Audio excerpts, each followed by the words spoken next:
All right, hello and welcome to Digital Marketing Masterclass Live. This is our Wednesday edition. This is where we kind of take a boots on the ground approach to understanding, hey, you know what? In Digital Marketing Masterclass, we talk a lot about marketing theory. We talk about inbound. We talk about disruptive. We talk about programmatic advertising. But what I wanted to do was take at least one day a week to speak with thought leaders who are absolutely crushing it in their industry. And today is no different. Today's guest is the Director of Marketing for a company called DrayNow. And our guest is Mr. Michael Dugas. Did I say it? Is it Dugas or Dugas? Dugas, thank you. Dugas. Mike, welcome to the show. Thank you. It's great to be here. Great. So tell us a little bit about yourself, your background, and then tell us a little bit about DrayNow, because we were talking before the show and it sounds really interesting. Sure. So I am a digital marketer. I've been a digital marketing and strategy consultant for about the past 12 years before I started as the head of marketing and carrier success at DrayNow. And it's been a really interesting ride. I really love digital technologies and I really love digital marketing. I have a lot of fun doing it. And I've had a lot of experience working for small business, mid and small cap corporations, e-commerce shops, startups, and really enjoy the challenge of figuring out, what should we do? In marketing, there's endless possibilities, right? You could go about it any which way. So what should we do? Why do we think that's best? How are we going to measure it? And then how are we going to do better next time around? That's really what I enjoy. Yeah, that's great. And so on your LinkedIn profile, you call yourself an inbound engineer. I kind of like that. Is that something you're trying to do to be creative, or is that literally something in your space that people actually call themselves that? That's a good question. I didn't really look into it as far as whether it's an industry standard term. It was more just describing the process I take when I'm going about inbound marketing. And I like to look at things holistically. So top down, what are the inputs and what's the value, the business value that's going to be created from this? How are we going to measure it all the way through? And then setting up the processes to define, we spent this much money, what did that create at the top of the funnel? What did that money create at the middle of the funnel? How much dollars did we get out of the money we spent at the end of the funnel? And then for each step of the funnel, how do we make each part better so that we get more people through and create more value with the dollars we're spending? So it's really kind of an iterative, data-driven approach of measure everything and let the data create information that drives your decision. So not just data-driven decisions, but information-driven decisions that the data supports. That's great. That's great. That's our philosophy as well. We'll talk about that a bunch in the show. Before I do that, I'm afraid I'm going to get ahead of myself. Talk to me a little bit about DrayNow. What is it? What do you guys do? You guys have a marketplace. Kind of unpack that for us too. So we are a tech company in the logistics and transportation space. And right now we're focused on creating a marketplace to connect owner, operator, truck drivers with IMCs, intermodal marketing companies, who are they have intermodal loads, which are a very niche type of freight. It's the freight that's going on and off rail yards and on and off ports, on and off boats. So basically, intermodal is the most economically and environmentally efficient way to move freight domestically. It's the combination of rails and short truck runs instead of running all the way across the country on a truck, burning all that fuel, creating all those emissions. And so our marketplace creates an opportunity for owner-operators who otherwise would not have access to these intermodal loads to gain access to them. So we're growing the domestic capacity for intermodal loads and helping support the intermodal industry so that it can hopefully be the dominant form of freight transportation in our country, moving forward. And so what was happening prior to this? They would do a run and then they would drive back an empty truck? Or is that oversimplifying it, or is it? So right now, most of the freight in America is moved typically intermodally, so a combination of rail and truck moves, or over the road, which is just directly getting on a truck and going straight there. Now, over the road has some advantages in that it can be achieved faster, but there's some distinct disadvantages in terms of the cost of doing it. It's much more expensive than running a load intermodal. The comparable freight moving it, say, from LA to Pennsylvania, if you're going to do it over the road versus an intermodal lane, it's probably going to be 2 to 3 times more expensive to do it over the road. Wow. So when you're moving a lot of freight, you have to make decisions for each lane. Okay, what are my priorities? Is it dollars or donuts? Do I need to get the freight there on time, or, so the IMCs are constantly making that decision and shifting their portfolio based on their macroeconomic or microeconomic decision making. But ultimately, we want to make it easier for intermodal to be their first choice. Yeah. So you have a variety of different stakeholders you actually have to market to. It's not just one entity, right? So to unpack what's it like to have different buyer personas and have to do different messaging. Like when I think about, I always thought how tough it must have been on Uber you have to get the drivers and you have to get the riders. And so now you have to get 2 different marketing messages in 2 different directions. You know what I mean? It's like if you have too many passengers and not enough drivers, then the passengers are going to get frustrated and they'll never stay on. Or if you get too many drivers, they're not going to make any money.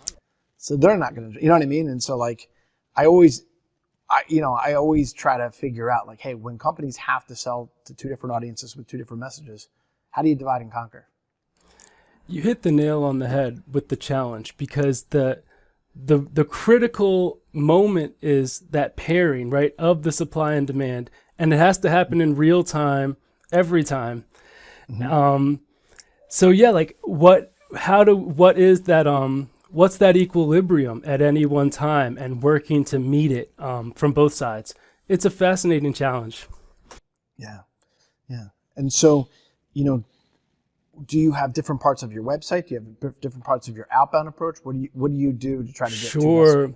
So we do have a diverse group of stakeholders, and when it comes to our core stakeholders, there's 2 sets: our carriers, the owner operators who are operating the power units, driving the trucks, moving the freight, and then on our customer side, we have a group of stakeholders, and so. Amongst each of these sections, there's also different stakeholders or different persona groups within those. So there's subdivisions thereof. So we have these 2 primary divisions. On the customer side, we have a couple secondary divisions that are really important there. And then we have personas within those divisions. Our carrier personas are a little more straightforward in that, it's going to be the business owner making the decision as opposed to a multi-tiered decision on our customer side. So we have one really important person to meet, and making sure we're getting at the right value at the time they're looking for it is the challenge there. But we've been really able to meet that challenge head on using digital marketing. So we've had a lot of success growing our network and making sure we're there when our carriers are looking for us. So now the big challenge is, making sure we have the right amount of freight at the right time to satisfy their demands. Yeah. So when you have, let's just say carriers, when they come to your website, one of the things that's often tricky about websites, and this is what we kind of sell, is the idea, the concept that people come to the website and they have preconceived notions of what's going to be there. But a lot of times what happens is they don't read, or they don't either read between the lines, or they don't read enough. You know what I mean? And then they're left still just wondering. And so you create this really creative website, it's really interactive and stuff like that. But sometimes, you talk to the client and you're like, I don't even think entirely that our core value. So if I'm a carrier, when I come to your website, what do I want to know? That's a great question. So we're very lucky on the carrier side. We have a very distinct and clear core value. We offer local loads. We offer the ability for an owner operator to avoid the perils of the lifestyle of living over the road, the perils, the cost on your family, the economic costs of eating out, sleeping on the road, the lower margins that you can achieve as far as, intermodal offers potential for much higher margins for these owner operators, running shorter lanes, using less fuel. So we have a really powerful and distinct value offering to offer these carriers. And so bringing that to them has been, I don't want to say easy, but it's been a fun thing to do because we're like, hey, we're here to help you. Sure. One thing that's really fascinating about our inbound funnel, which is different than some of my previous experiences on the carrier side, our conversion doesn't take place on the website. We need to get people into the app. And so tracking people from our inbound campaigns into installations and behavior once they've created account, when oftentimes there's a bit of a gap in our attribution funnel there. Sure. So when I first started, that was one of the biggest challenges coming in. It's like, well, we have marketing for carriers. We have performance of outputs of what's happening from that marketing, but there's a big black box in between where we don't know what's working, we don't know what's not working, and we don't know how to get to the next step. And so the first thing I did was approach it from creating an attribution environment where I could say clearly what dollars are turning into what app installations, and then how are those people performing once they get there. So it took creating an environment that goes through the website, but ultimately our website is not where we're converting those stakeholders. So that was a really interesting challenge, envisioning that environment and setting it up. And now we have really great transparency. We can see which individual campaigns are driving what performance metrics along each step of our funnel. So when you have a mobile website, when I'm trying to measure attribution, with HubSpot, I'm able to, if you have a mobile website or you have your regular website, I can see all the pages that you've clicked on my website and how you've engaged. But once they sort of leave the website and they would go to the app, what dashboard, how do you marry a dashboard that I have an app and then I have a website? The metrics matter. And how do you bridge the gap? That it is certainly difficult. It's an ongoing challenge, and we're addressing it with technological integrations. But there is some manual, there's manual aspects to the process currently.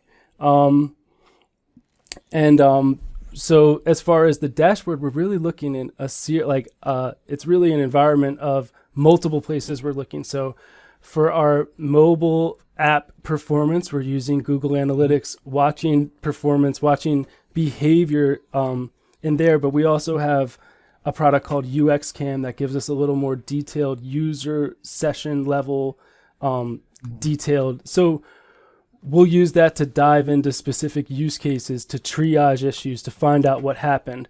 So there's layers of information that we're pulling up, and we use different sets of information to try to answer different questions, but there's not a really one consolidated place to look at it all when we're kind of crossing a lot of these. At least we don't have, at our scale, we don't have a solution for integrating it completely.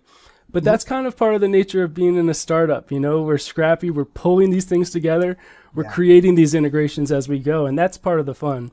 Mm-hmm. Yeah, and I think that's kind of the strategy. I mean, if I get metrics from the app and I get metrics for the from the website, what I can start to do is I can start to see similarities, I can start to see trends, and you can start to see correlations. That's I think that's really interesting. So HubSpot has a word, I don't know whether it kind of works in your space, but they used to call it user-based triggers. Are you familiar with that concept? No, I'm not. Okay, so what user-based triggers are, specifically if you have like a website or a SaaS program, and I give you a demo, you log in, right? And there's 10 different things to do on the app. A user-based trigger would say, hey, the first time that you click on this button to go to this portion of the website, I'm going to drip market to you about the 10 things you need to know about this section of the app. Or or if I find that you've been on the process that on the app for a year and you've never clicked the button down on the bottom right-hand side, it's almost like what's being neglected. We'll drip market to them about the things that they might be missing. And so it's a very personalized, user-based, usability-based marketing approach. So in other words, I'm just going to track what you're doing, what you're doing often to make sure you know everything about what you're doing, and then what you're neglecting to make sure that maybe you're just not clicking on it because you just don't know what's behind the curtain. Yeah, absolutely. We use similar philosophical ideas. I wasn't familiar with that term, but absolutely, like behaviors and what our users, our stakeholders are doing is the most important source of truth as to how we can better serve them. You know, like to me, there's nothing better to tell us about what they want and what they're looking for. And that's one of the reasons that, you know, search marketing and digital marketing is so powerful, is because the inputs you're getting, what people are willing to tell you about what they need, the value they're looking for, who they are, it's so incredibly powerful. Yeah. To answer your previous question a little deeper about the nitty gritty of how we're achieving an attribution environment going through HubSpot, and maybe this is a little tools of the tricks of the trade, but I don't mind sharing it. Sure. The solution I came up with was basically we created a one-to-one relationship for inbound campaigns and HubSpot landing pages, and then a correlating one-to-one relationship with outbound links from that landing page to our app stores. So anyone who's coming in this campaign only goes to this landing page, and anyone going to this landing page only gets to the app store with these specific UTM enabled links. And so we use HubSpot to help us bridge the gap between our inbound and our app store behavior. And it's answered our question of which marketing dollars are doing what. And it's really helped us reallocate our spend and create performance gains that are in the, 300 percentile type thing. You know, we're achieving about 300 times as many leads for the same dollars as we were a year ago. So Mike, I wanted to talk to you about this concept called the value ladder, and I didn't know whether it applied to you or your marketplace.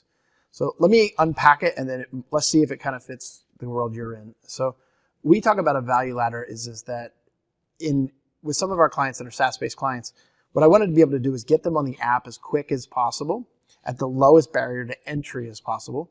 And then if they buy product 1 or product 2, it's actually better to say they bought product 2, I'm going to track their behavior, and then I can start to either downsell them to other things that they could bolt on or upsell them to product 3 or 4 or 5, in the future. Does your kind of program work like that? That step 1 is you got to get them in. Then step 2 is you got to inform them on what's possible above and beyond the standard approach.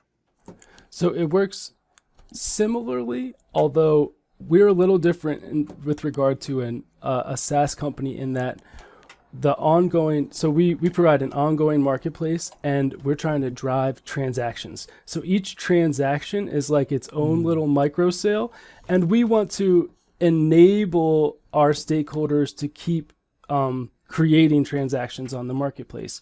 So it's not necessarily like a cross sell or a down sell. But it's creating the value of the relationship, keeping us as the first option and the easiest to use, so that when they're going back for that next transaction, we're their first choice. Yeah. So it's a lot of similar concepts, but it doesn't end after that next sale either. We want the sale after that, and the next day, and the next day as well. Yeah.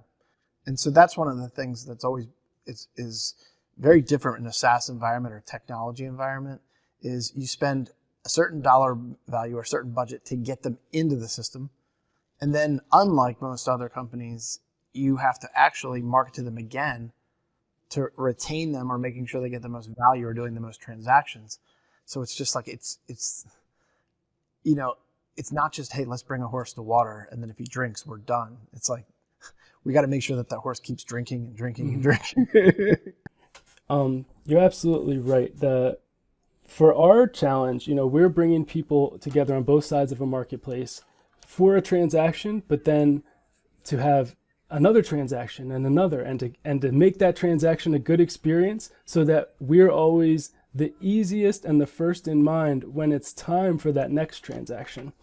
But we're very fortunate in that the nature of our marketplace allows us to track a lot of our users' behavior on both sides of the market. So we have a lot of really interesting feedback loops that tell us, which lanes are most interesting to carriers, which lanes are not interesting to carriers, and how can we get more of the interesting ones that are going to move faster, that are going to make our carriers happy, our customers happy. What are the things that we can do that make everyone the happiest, and let's focus on those.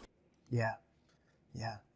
I think in Uber, they talk about the speed to try to create what's called a frictionless environment. So they were always looking at friction. In fact, the excuse they used to not tip their drivers originally was it creates just one more press of the button, one more piece of friction. So when you think about your marketing and things like that, what do you guys do from a friction standpoint? Are you guys measuring where are people getting lost or things like that? Like, is that something that's part of the marketing approach too? Yeah. So, we try to have an integrated product marketing strategy. So we've tried to solve some of those problems in the product, right? So one of the things we've done is, I've described how we have to bring in carriers, but they have to qualify, right? So they have to want to join the platform. We have to keep them wanting to join the platform, but then also understand that some of them we're not going to satisfy. They're never going to get on the platform. But so to engage those folks as they're coming in, but before we can open the gates and let them really have access to the app, we've created what we call our guest marketplace. So it's like kind of a place where people who are in the pre-qualification stage can experience what it would be like once they have access, but in a very gated view. And that's been very successful in keeping people engaged and getting people through the funnel. All right. So also, we were talking before the show, and I found this very interesting, is that some of the approach that you're doing is called what you're calling a product market fit matrix or something like that. Or maybe I just made up that term, but that's essentially what you're trying to do. How does that work and how does that impact the business? Sure. So we, from a standpoint of sales and sales enablement, we want to make sure we have the right information in the right people's hands. And we want to have a clear strategy for how we decide what that process is. Who is the right person and what is the right information? And so the way we achieve that is by really doing a deep persona analysis, where specifically we're talking about on our customer side, though. Right now we really are diving into who are the important decision makers and what are their needs, what are their pain points, how can we make their day better? How can we make it happier? How can we make it easier? And so, we have different layers of decision makers that we have to satisfy. And although the primary decision maker is super important for getting us in the door, it's the ongoing operations, day-to-day personnel who are really going to be responsible for our success.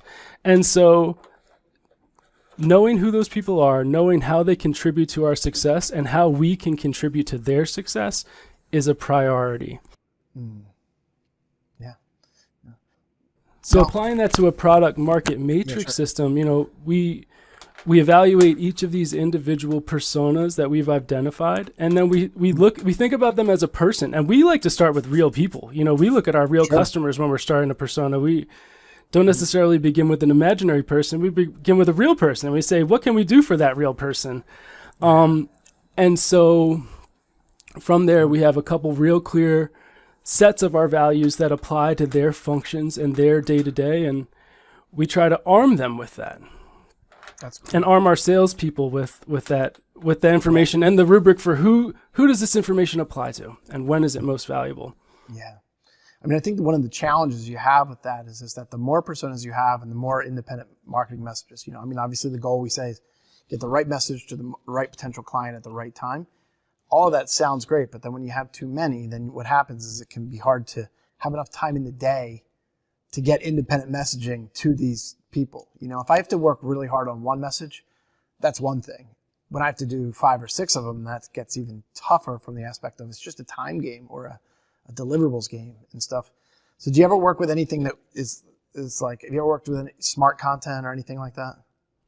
Smart content, you mean like dynamically augmenting itself? Yeah, so a lot of times what we'll do, whether we're doing this manually or even HubSpot allows us to do this, is that it's like you almost create modular content. We find out what is the argument that's 80% true. I mean, we write 80% of our content that's true for all buyer personas, but then what we do is that we add modular elements that highly customize it for them and for their space or something like that. And I'm not just talking about, okay, it's a cover page that fits their job title and stuff like that, but literally, like, because you can use smart content, you can just kind of plug and play. It's almost like a very modular experience. But as opposed to recreating content over and over and over again for 8, maybe 5 to 8 or more buyer personas, a lot of times a good part of the argument works for all buyer personas, but it's the nuance, is the challenge. I think you're exactly right. And I think that's a good way to think about it, because from when you're creating the content, like the personas inform the content, right? And what you need, the values, the messages you need to create. But from my perspective, you're not creating content for the personas, you're creating content for the problems. And the problems might go across personas, right? So You're trying to bring a solution to the table. That solution might be needed by more than one set of stakeholders. So the personas help you identify what are the problems, and then you might find how those problems overlay over your stakeholders. Like that's another unique challenge to figure out, but it's not necessarily based on the individual. It's based on the business need. Talk to me about advertising. Are you doing any paid ads? Absolutely. Largely on the recruitment carrier side, that's a much bigger stakeholder group. We have cast a much wider net. And so we do a lot of inbound marketing to recruit carriers. Yeah. Now, what about, have you dabbled at all in programmatic advertising?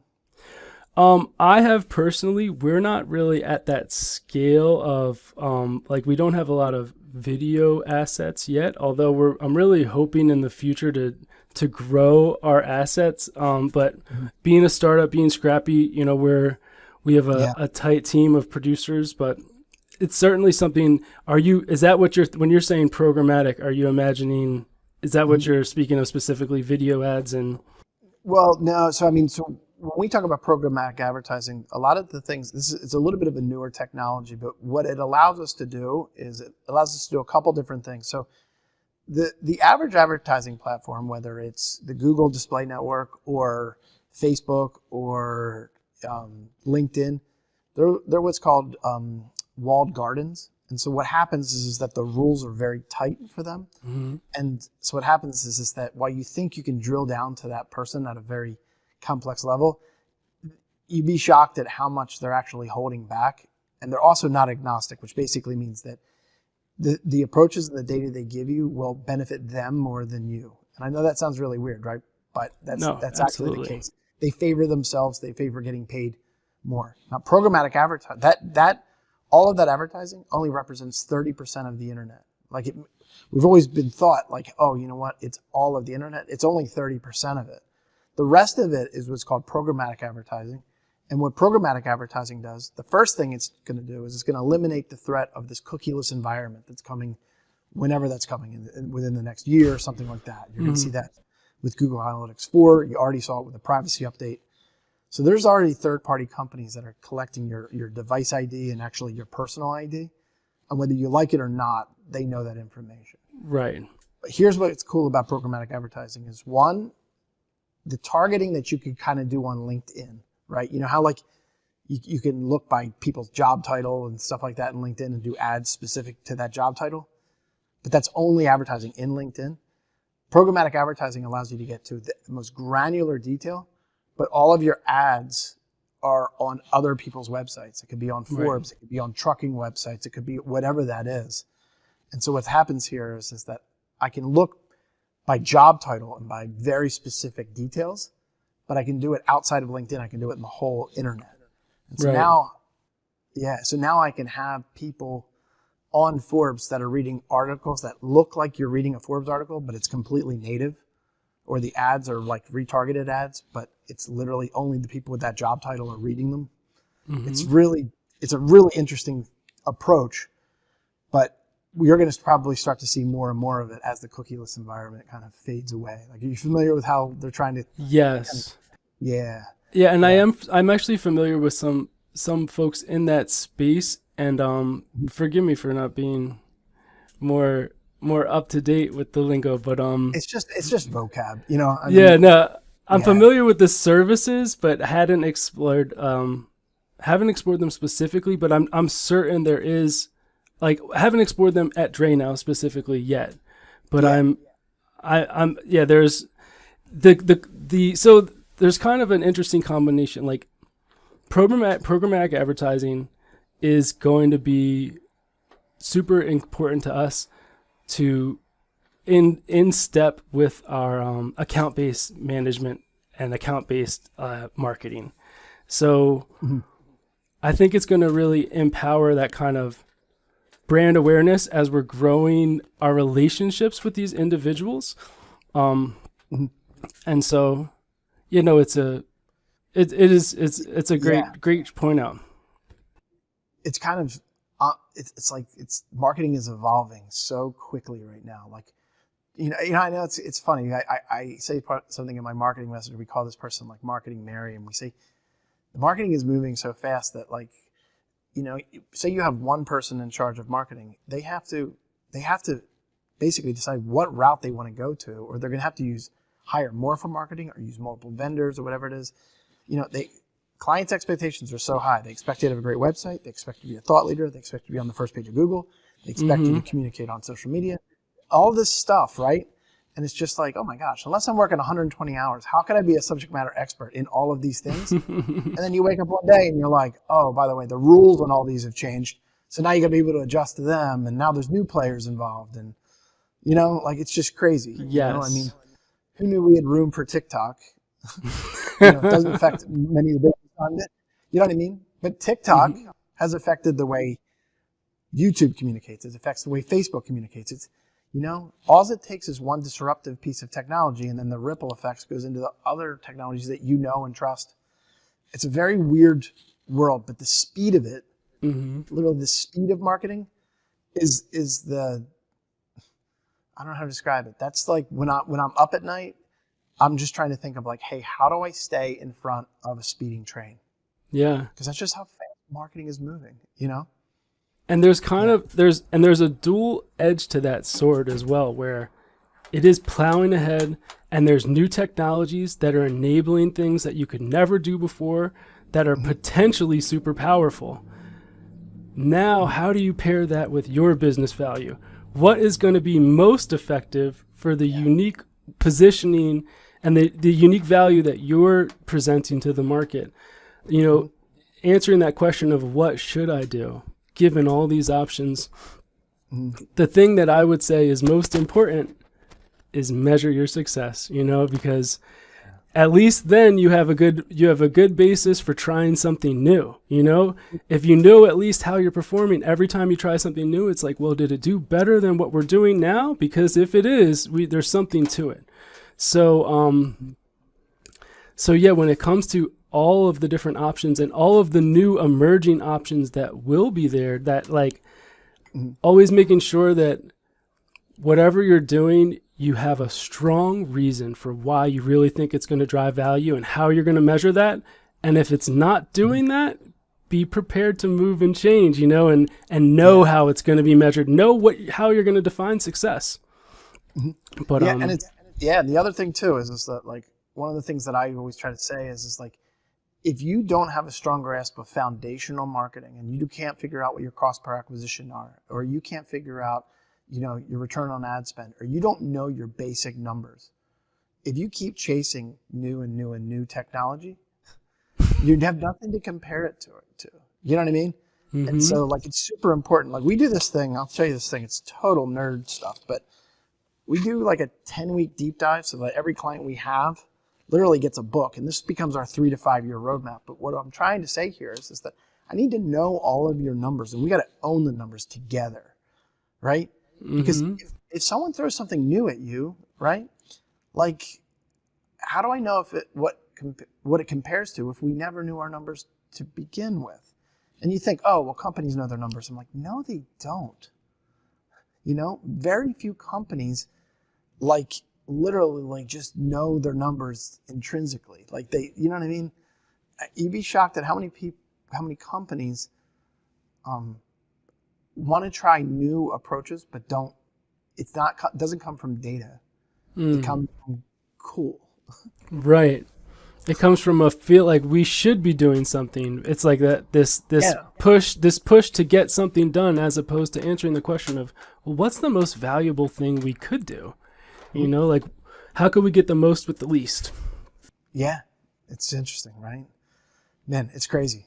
Well, we're starting to get to be to the end of our time. So if our listeners wanted to find out more about DrayNow, how would they find out about you and your organization? Absolutely. Come visit us at DrayNow.com. Learn more about our marketplace, learn about how we're growing the intermodal freight industry. And if you want to connect with me personally, you can find me on LinkedIn, shoot me a message, let me know you heard me in the podcast. I'd be happy to connect. And really appreciate you, Chris, for bringing me on. This has been great to talk shop. I look forward to more conversations with you, and great job with the podcast. I really enjoy it. So keep it up. Oh, thank you. Thank you very much. All right, great. Well, thank you, Mike. Thanks for joining us. To our listeners, please check in often. We try to go live every Tuesday, Wednesday, and Thursday. The theme of our show on Tuesday is I usually come and explains one part of marketing theory and how you can apply that to your own approach. Wednesdays, like today, I'm trying to find the best thought leaders, in the marketing world who are crushing it for their own business and for their own industry. And, that's why I have people like Mike on the show. And then on Thursday, I try to find really established thought leaders in the world of content marketing. It's my goal to interview the top 100 content marketers in the world, have them on their show to kind of explain what they're doing, what they're seeing from a data perspective, what they're writing about, et cetera, et cetera. So please check back with us often. Also, I want to encourage you to go to faratechuniqueprocess.com.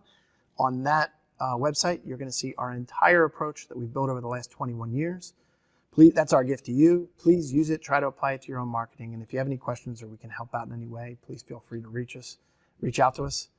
And finally, this show is part of our Digital Marketing Masterclass podcast that can be found on all major channels, whether it's Spotify, Apple, you name it.